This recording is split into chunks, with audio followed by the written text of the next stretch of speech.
Park Board Partners. The next thing to present are the Parkview Commons. Parkview Commons, the next thing to present. Parkview Commons. Commons.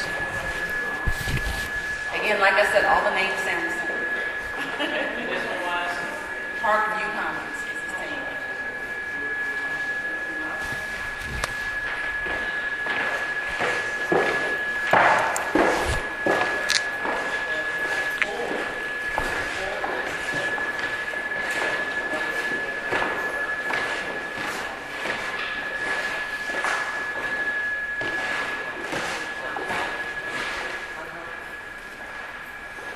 Pull up the Thornton, just getting back.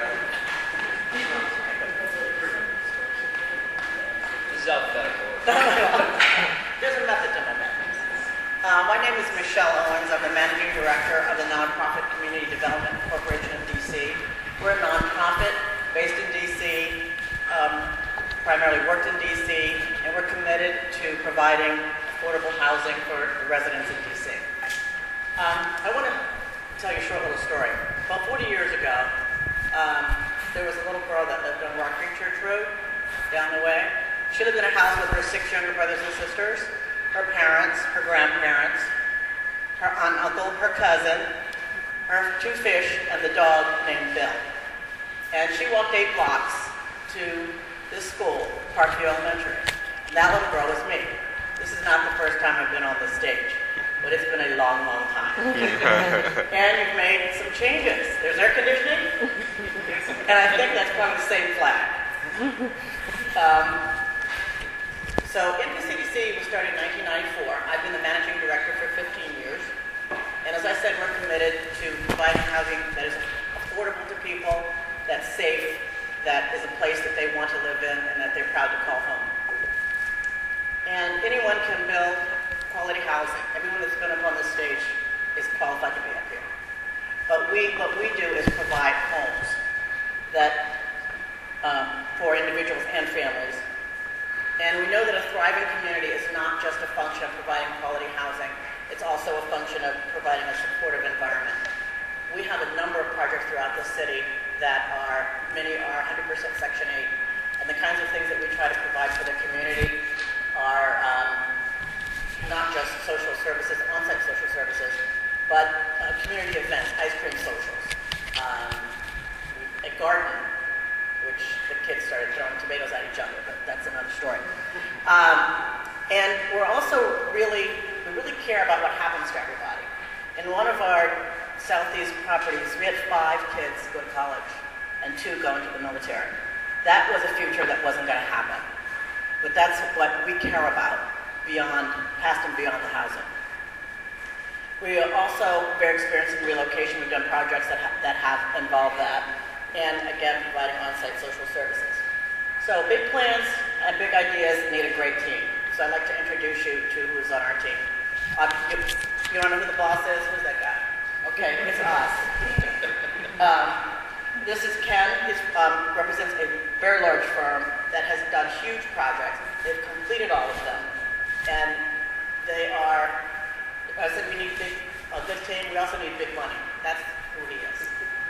And Not me personally. not him personally. And every project that they have started, they have finished. And that's one of the things you want to know when you get involved in a big project is, can it be finished? Angel is our master planner. A master planner is the person, he's an architect and a master planner, a special kind of architect. He looks at the impact in the neighborhood, like works with the city, with zoning, with city officials, make sure that this can actually be done. Michael is an architect who will work closely with Angel to actually design, and actually designs the structure. Katrina and Jure are our experts in relocation and on-site social services. Oscar and Tom actually build the building. So we are not a marriage of convenience. We've actually worked together before, and some of us go back a number of years. We trust and respect each other, and our capabilities. So I'd like you to hear from each one of them. Good evening. Good evening. Ken Naylor with Atlantic Pacific. I'm the Chief Operating Officer. Our company is a 4th generation real estate development firm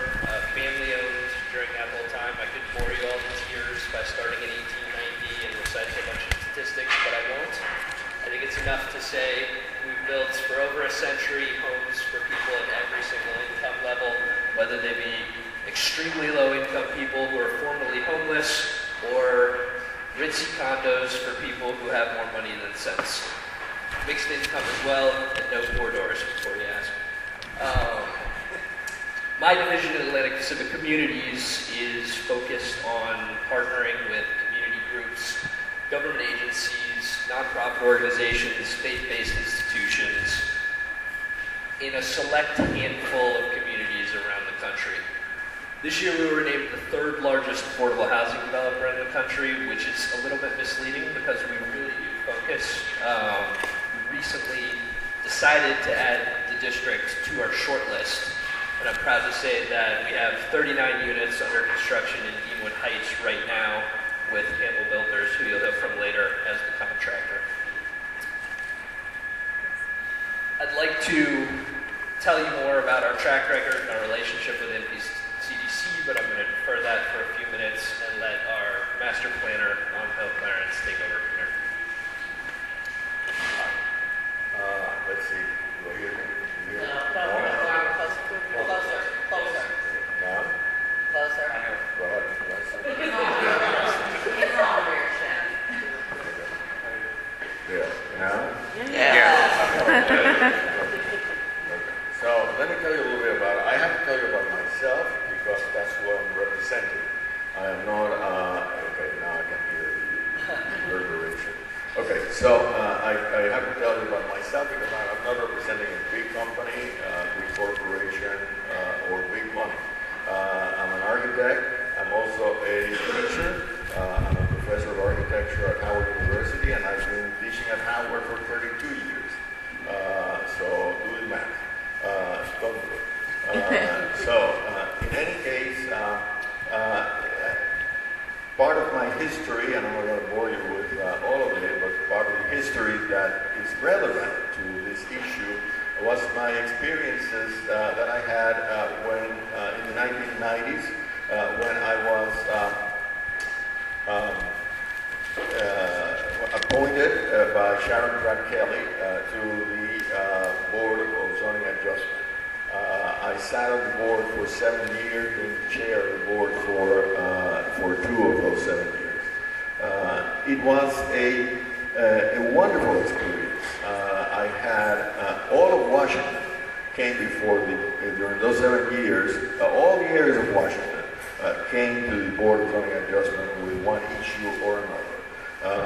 And it was very interesting to see the richness and the variety and the common thread of loving the city and dedicating time, just like you're doing, coming here on a weekday evening to hear a bunch of guys tell you who they are.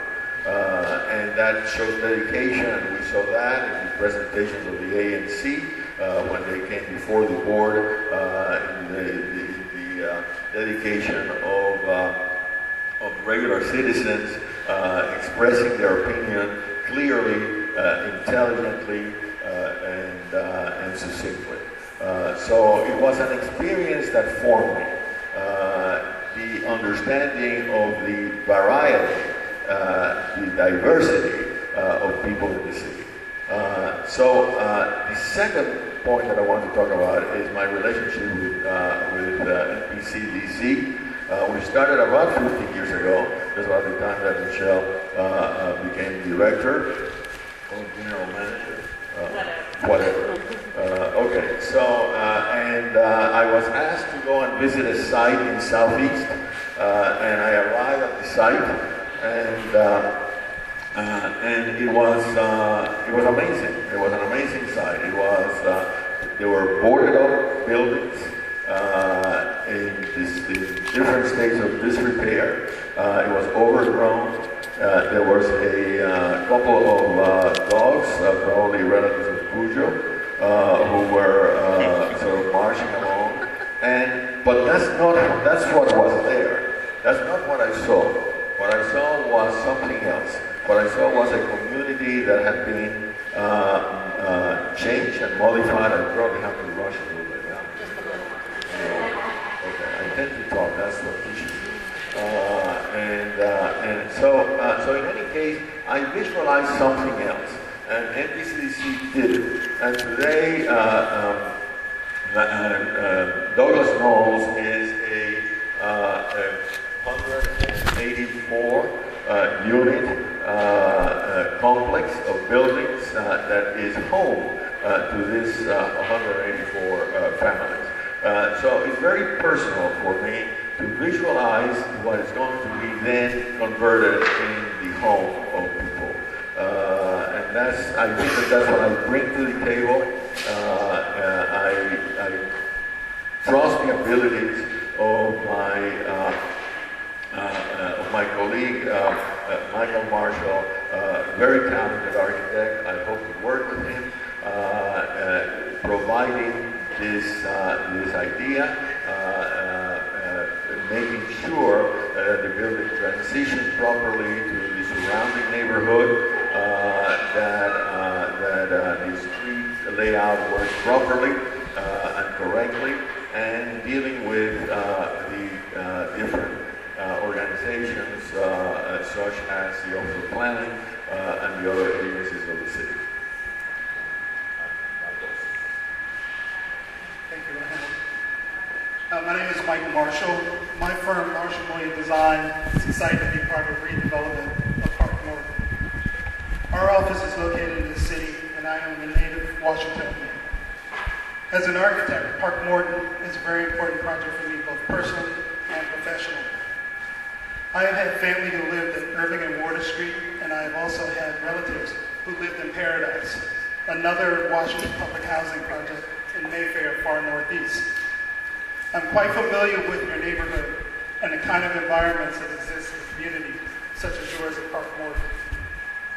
My architectural practice has been involved with several high-profile projects here in Washington. I designed the Chuck Brown Memorial Park in Northeast, which just over 2 weeks ago was open.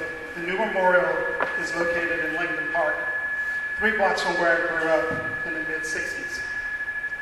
Working with the mayor's office, we had several community meetings to hear all of the stakeholders' concerns and came up with a project that everyone is very proud of.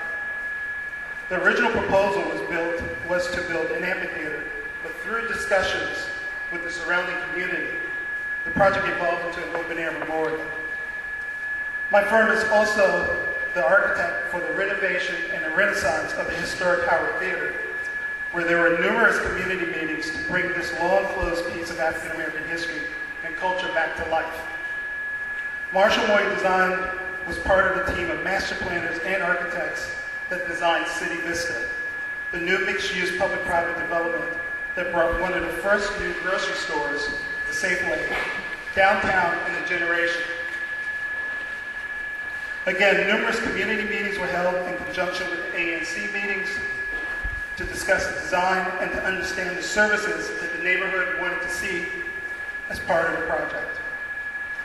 And we find that this will probably be in a similar fashion to what we're proposing to go through for the rebuilding of the Park Morton community.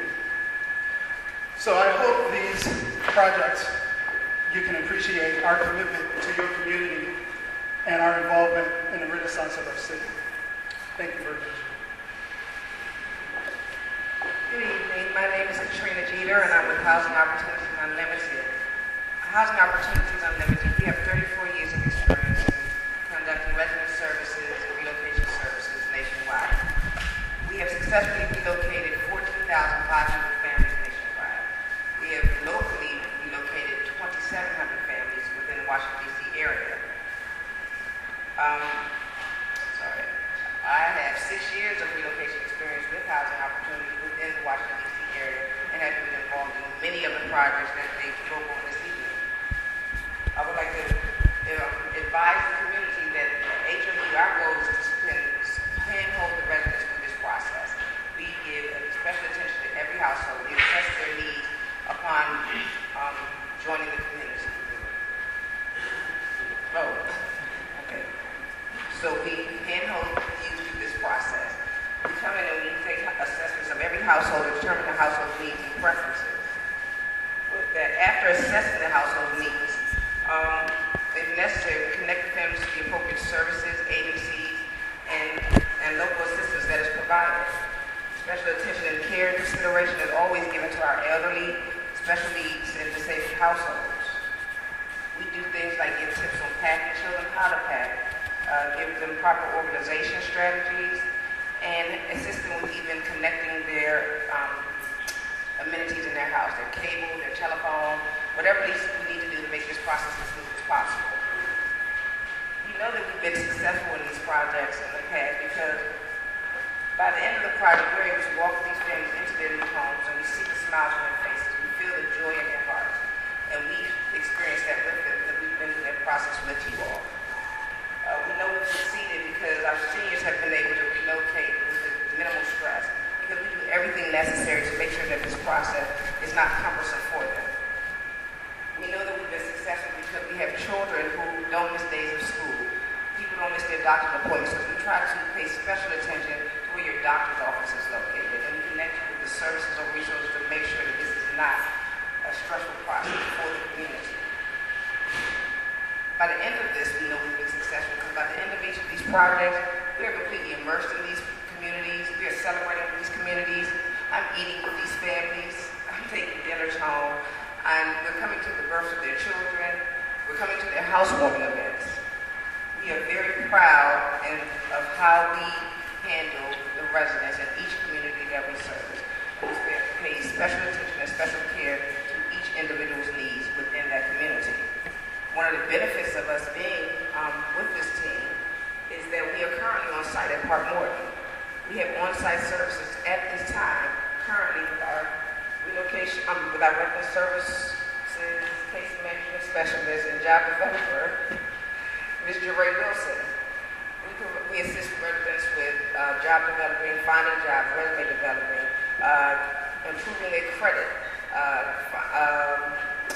addressing any household concerns, like if you have special needs within your household, any lease infraction, any circumstance that we need to improve upon so that we can ensure that you'll be able to return, we're able to address those needs now. And we're trying to address those needs now so that whomever is selected, you will be able to return to this community once it's developed. Our priority is to connect with community members, the leaders, hear your concerns, hear your desires for your community, and make sure that we communicate that to our team at every opportunity that we're presented.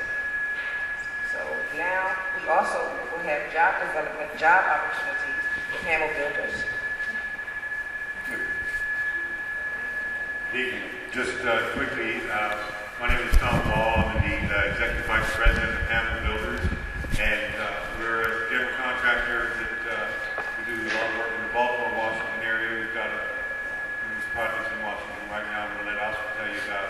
We've been in business for 26 years now, and I've been with the company myself for 18 of those years, and we've constructed or renovated over 25,000 apartment units. And very proud of our work here in the city, and I'll let Oscar tell you more about our local work. Good evening. Hope everybody can hear me. Yeah, give it a thumbs up, so that's good. My name is Oscar Mexia. The company represents Hamel Builders as well. I'm a fellow Ward 1 resident. Moved out of Sherman Harbor just about a year ago, but I'm in Mount Pleasant now. I'm a really proud DC resident, and I'm really excited about the opportunity to, with your help, transform and bring back life to Park Morton, recreate a great community there. So, what I want to tell you about us is we're really in the community. You might recognize me because you might have met me recently or in the past. I'm in the neighborhood. One of the things I like to do is just make sure that folks know who we are, know the company. Our goal is going to be to reach to the community, work with HOU to make sure that we're reaching out to all the residents of Park Morton, bringing opportunities, creating opportunities. Been with Hamel since 2006, 2007, and we honestly, truly believe in the opportunity that a job in the construction field brings to someone, how it can springboard to somebody to a better future. In fact, I was at a laborer for a roofing company out in Silver Spring back in the 90s, and that was my opportunity. Those summers were hot. was great to have a panel here, but you know, the cutout shorts were a little tacky, and I don't miss the office, actually, to be frank. But anyway, we've done a lot of projects along Georgia Avenue. We've been in the community for some time. We've done the Heights, which is at the corner of Lamont in Georgia. We built the building. We built that building. We built the Avenue. Between those two projects, we hired 25 local residents. We were able to create 25 opportunities. Since 2010, we've created over 200 opportunities, 200 new jobs between us and our subcontractors. That's something we're very proud of. That's something that we always strive to, create those opportunities, reach out to the community. I'm going long here, so I better wrap it up. But the main thing is, for me, hiring local means hiring my neighbors. Hiring local companies means hiring my neighbors again. So it's something very important to me, it's something very close. For me, the success of our ordinance means the success of my community, it means the success of my city, and that's what we're here for. So, thank you. Thanks for coming tonight.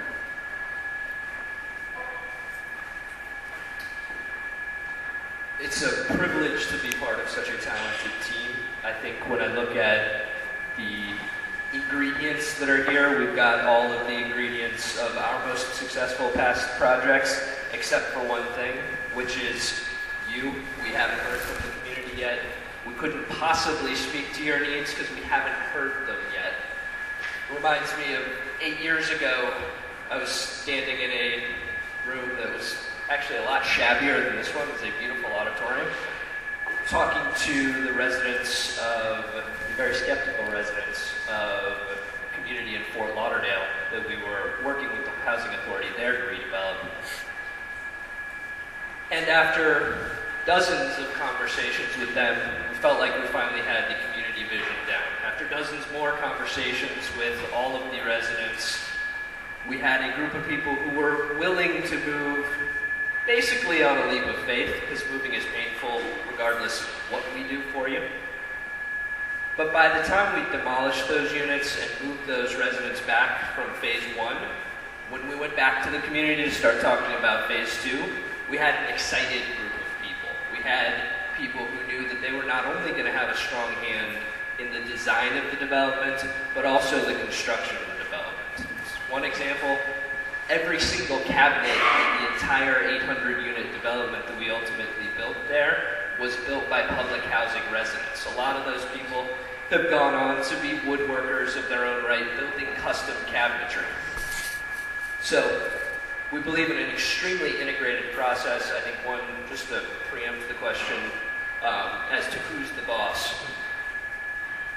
You don't know Michelle, but we are the lead developer, but we will be absolutely joined at the hip with these folks. We were brought together by a few facts.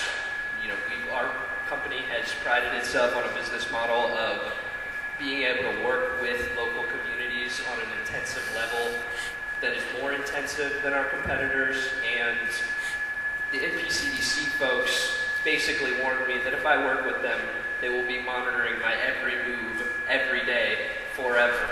We're comfortable with that. I'm comfortable with that in part because Michelle has worked as the director of NPCDC for 15 years without ever earning one penny.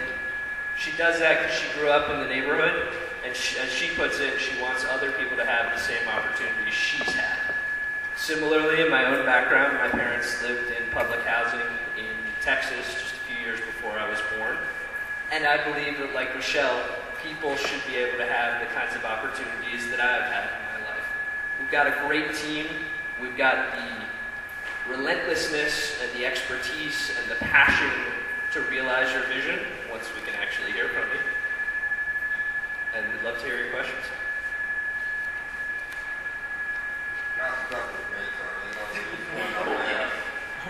I already met some of your parliament attendants. I got to trust some of your attendants.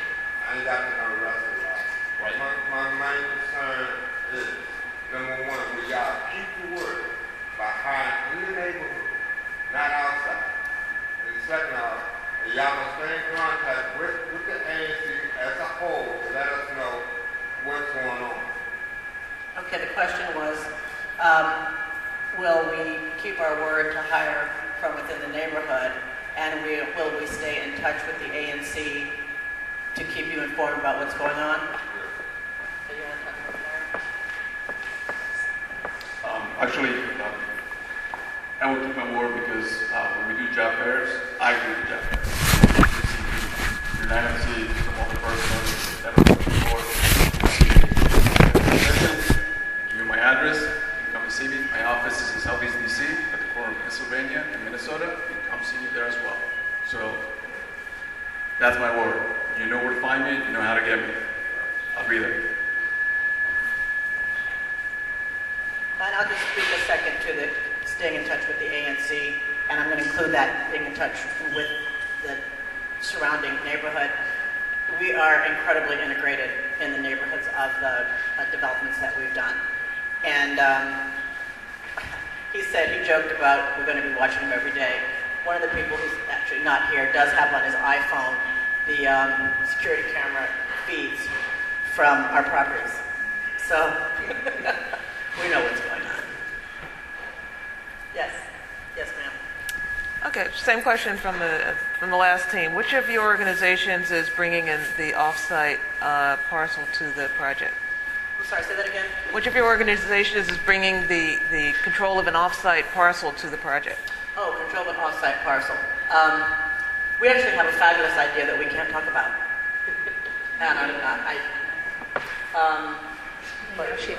We also have multiple alternatives that we presented, one of which is a concrete off-site parcel that we have control of.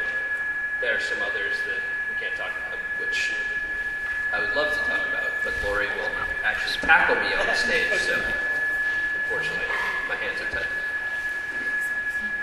Yes, ma'am. So HOU is going to be your, I guess, y'all working at it as they did with phase one? So the question, was that your question? Yeah. Is HOU going to be working with us as we deal with phase one? Well, two. Well, we already did. right, two.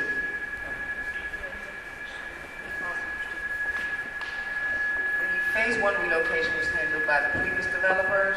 At the end of it, it's my understanding that HOU came and we tried to reach every Parkmore resident that we could to inform them of the opportunity at the avenue and by any means necessary get those families in the avenue by giving them financial assistance, connecting them with whatever resources were necessary, hopefully through the application process. But we weren't responsible for that first one. Okay, did that answer your question? Okay, go ahead.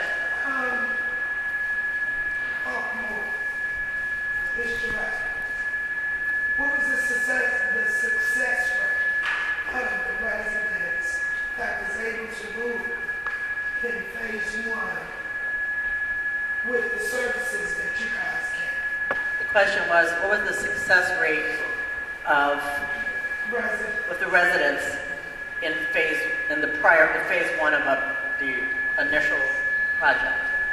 Can you answer that? I have an answer. Miss Wilson. He's shy. She works for Parkmore. Right. Again, like Ms. Jeter said, we were not in charge of the relocation for the residents that went to the avenue. We did have 12 residents from Parkmore move over to the avenue, but we were not in charge of the relocation. We were assisting.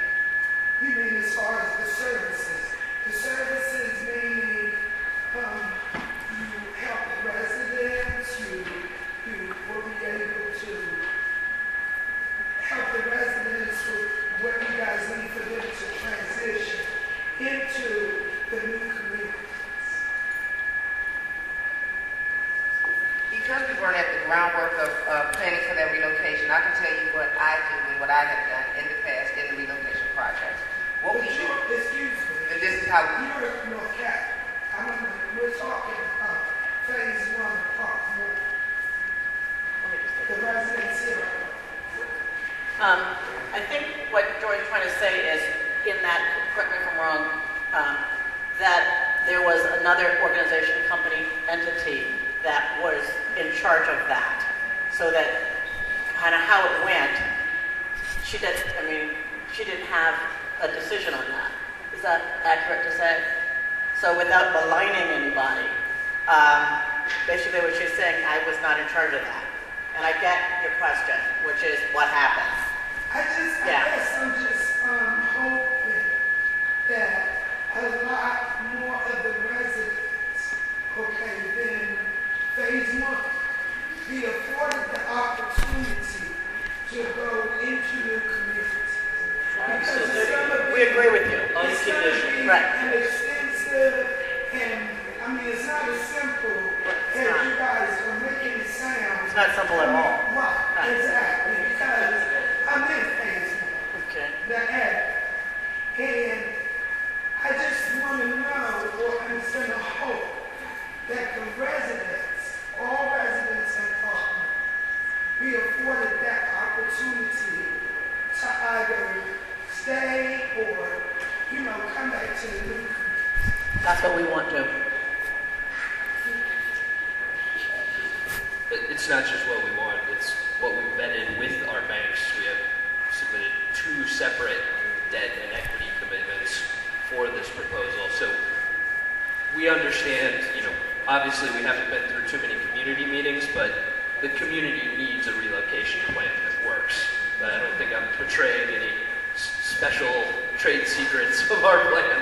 We need relocation, and that has to be the centerpiece of any redevelopment plan for Park North. I'm sorry, we'll have one more question and we're out of time. Yes, sir. I just wanted to follow up on that. I think you maybe started to answer this, but given that, housing opportunities are pretty involved in phase one and the other steps, one of your rodeos and also part of the show. But given that there's this sort of mistrust, how do you envision dealing with that and preparing for relocation? The question was, given that there is or could be mistrust with HOU because of how phase one went, how are we going to overcome that? You answer that. With most of the projects that we worked on, we start with in the area of mistrust. It is our goal by integrating ourselves within the community, by visiting every person's home who is on site, by completing assessments for everybody in that household to understand what their needs are and addressing them at that time. We try to come in as early as possible. The benefit is that we are currently on site. We know some of the issues and concerns or barriers that are facing our current residents, and we are there on site to address those barriers at this time. We've been addressing those barriers for 4 years in preparation for the redevelopment of Park Morton. Moving forward with this relocation and as having a strong relocation plan with an experienced relocation person, starting from the beginning of the process, we'll be able to provide residents with tips, with packing material. We'll be able to provide residents with agencies that will assist them pack their home. We'll be able to connect residents with supportive services. If there are any social, economical, medical issues that are going on in that household, we address any and all of those barriers so that we can make sure this transition is as smooth as possible. We get in there with you, and we don't want you to feel alone. It's our job to make sure that you understand that you're protected and cared for during this process, and you are valuable to this process. That's our job. Thank you. Thank you.